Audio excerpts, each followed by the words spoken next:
What's going on? Jake with Chain Genius back for another episode of the Crypto Daily Update. Today is a little Sunday fun day for you. Let's hop right into it. First thing is the market appears for the moment to have hit rock bottom. We dipped all the way down earlier today to around 275 billion and we've popped back up to, as of the time of this video, 322 billion. What's interesting though, and there's a couple reasons why I think that might be happening, but I'll hop into that in a second, is Bitcoin's market dominance has slowly continued to climb. It's now at 44.2%, which is really interesting. I think a lot of that SegWit adoption, lower congestion, Lightning Network announcements, a lot of those things are giving credibility back to the space as potential solutions for some of the earlier problems. Some of the other things are ETH in particular hit a really low spot today. And this comes from Whale Panda, at Whale Panda on Twitter. And he just talks about how everyone's always looking for an explanation as to what could be going on in the market, why it would potentially be dipping, especially ETH. I think I agree with this. He says that a lot of ICOs and big holders of Ethereum are starting to sell off into the market. And there's a couple reasons for that. First one is it's a hedge to continue against a decline. So some of these companies want to make sure they have fiat, which unfortunately most of the world still runs on currently. And then the other thing is, pending all these SEC investigations, a lot of these projects are probably going to need to make sure that they have a war chest for legal fees and other things like that. And in this Twitter thread here, this guy Wilhelm actually shows that EOS in particular recently moved 417,000 ETH, of which it looks like about 50,000 ended up in Bitfinex's wallet. Again, that's probably not the only reason that this dumped the way it did, but it's definitely at least a part of it. And this is just a great site. Project SANbase, which is market prediction and analysis, sentiment analysis, has been building out this thing they call the SANbase, sentiment base. And they actually have a lot of data you can pull related to various tokens and their burn rates, what's happening on GitHub, so you can see number of commits that they're giving on a certain day, which is awesome because you want to look at more than just price. You want to see that a project is actually still building and developing. So this is a nice little tool that they've started to put out. Something else that might have helped the markets recover a little bit, so if that would have helped push them down previously, G20 just has a meeting upcoming saying that they currently don't view blockchain or crypto assets as a whole to be a threat currently. Even at their peak, crypto assets don't pose a risk to financial stability, partly because they are still small relative to the financial system at large.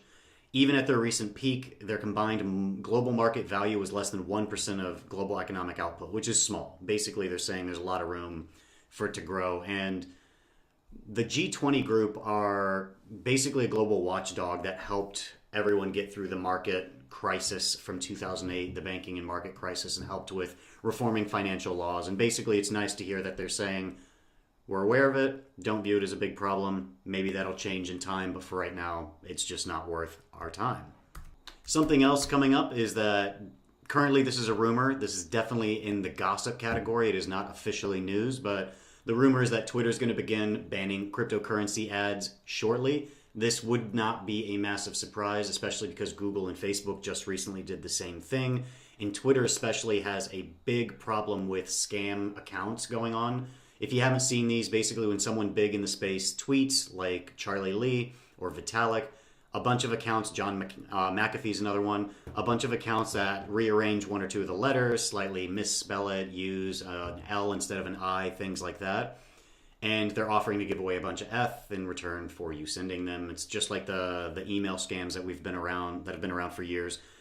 So it kind of makes sense. It's a really bad problem, but it's also a little surprising since Jack Dorsey, the CEO of Twitter, who's also the CEO of Square Cash, Square Payments, and they recently added Bitcoin as one of the payment methods that they can accept.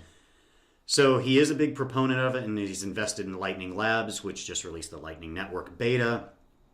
So it's an odd signal, but I believe it's going to be a really hard problem that they need to address, not even from the ads, the spam as well. A lot of companies have been able to solve Like taking email, for example. Email spam was tamed because it's an open source protocol, and it was tamed with thousands of individuals, hundreds or dozens of companies raising billions of dollars to combat spam. And as bad as spam is with email, it could be way worse because it's an open platform, so there's a lot of people trying to tackle that. And because Twitter closed their third-party development tools for this sort of stuff, it's Twitter battling spam by themselves. So it's one group versus many others instead of a many-to-many fight. So I think that's a little bit of a mistake, and I realize I'm not Jack Dorsey, but hopefully Twitter can overcome the problem of spam in general because it's not isolated just to crypto. So banning these ads, again, I understand where they're coming from. SEC's putting pressure on everyone. I don't know if this is really going to solve the problem or fix anything in the space. The other thing is, going off of the video from the beginning, Lil Windex, 25-year-old Canadian rap artist. If any of you happen to know him, I'd love to do an interview with him, see if we can get him on and talk about some cryptocurrency, mainly that Bitcoin Cash. Really funny. Maybe he's serious, but he just released a video talking about Bitcoin Cash, and Business Insider wanted to interview him, and I highly recommend it. 10 out of 10, this is a definite read.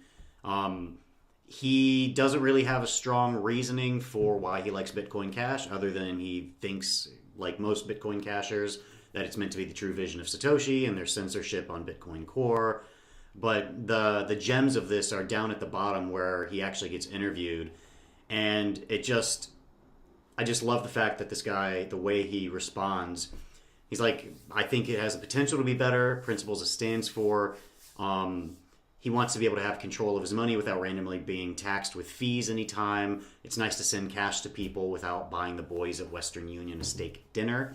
And during the video, in case you get a chance to watch it, he throws around a lot of cash. And my question, and they call it out, is, in the video you're throwing around cash, why would you do that? That's confusing because it's a decentralized internet digital currency. And it's just really funny because he even admits, pretty sure half the people watching this ish don't even know what decentralized means. So I'm not tripping about it. It's a rap video, so it's got money in it. What's confusing about that? Nothing. People are confused when Bitcoin millionaires cash in for fiat so they can buy Lambos. I don't think so. It's called flexing. So just other gems like that, really fun read. Interesting to see that Business Insider chose him to be a potential spokesperson, but like I said, I'd love to get him on the show and do an interview if that's at all possible. And this comes hot on the heels of a Japanese J-pop group, which is usually a bunch of men or a bunch of women dancing around and doing pop songs, kind of like boy bands previously. But there's one called the Virtual Currency Girls, and each of them represent a different currency, and they dance and sing about crypto. So it's becoming a thing. There's rap songs and pop coming into the space. Finally, Kevin Pham over on Twitter had a pretty cool thread that I wanted to highlight. I don't fully agree with everything, but he talks about the world doesn't want a niche cryptocurrency for everything. Basically, and I agree with this, the US dollar solves most of our bartering needs by acting as a universal store of value, and it's liquid, so we can use it for cash as an approximate value of various items that we're buying and selling. Instead of me having to have seashells and you having gold bars and someone else having fur pelts, this is kind of how cash and gold originally became universally considered valuable. The problem, though, is, and I agree with this, you don't need to tokenize every single thing. And this person, I'm going to butcher the name, Melik Manukyan, talks about token economics as being a dumb thing. It's a return to the barter system where tomato token is traded for beef token, but then you have to take the tomato or beef token and go buy the real product with it. It adds an extra layer of friction instead of just having Bitcoin or Ether or whatever base currency being used. And I don't agree that there should only be Bitcoin. I think Bitcoin serves one purpose, Ethereum serves a different purpose, but I do agree with the sentiment that you don't need 100 separate tokens per commodity, or even worse, if every single product had their own token. So in order to buy, as pointed out here, Napa wine, maybe that geography has a token, so you have to buy the Napa wine token. Or if you want to buy a specific brand like McDonald's, you have to buy a McDonald's token in order to buy McDonald's. It sounds silly because it actually becomes silly if you over tokenize everything. So I really am bullish on the space, even though we're in a downturn. It's shaking out weak hands. I really appreciate that. Leaving behind people that are actually putting their heads down and doing work. But I think we need to be aware that 99% of these tokens and coins will not exist in 5 to 10 years, in my opinion. We don't need that many. They're all doing the same thing. And if there's not enough differentiating a project, it's just going to fade away. Because that's happened in startups, that's happened in every industry ever, and it turns into a big consolidation. And then you have a few key projects that are going to own 95% of the market. Anyway, that's all I wanted to do today. Just a quick catch up on what's going on. And if you like what I'm saying, hit that subscribe button, ring the bell, tell your friends. Please ask some questions, leave comments, and until next time, peace.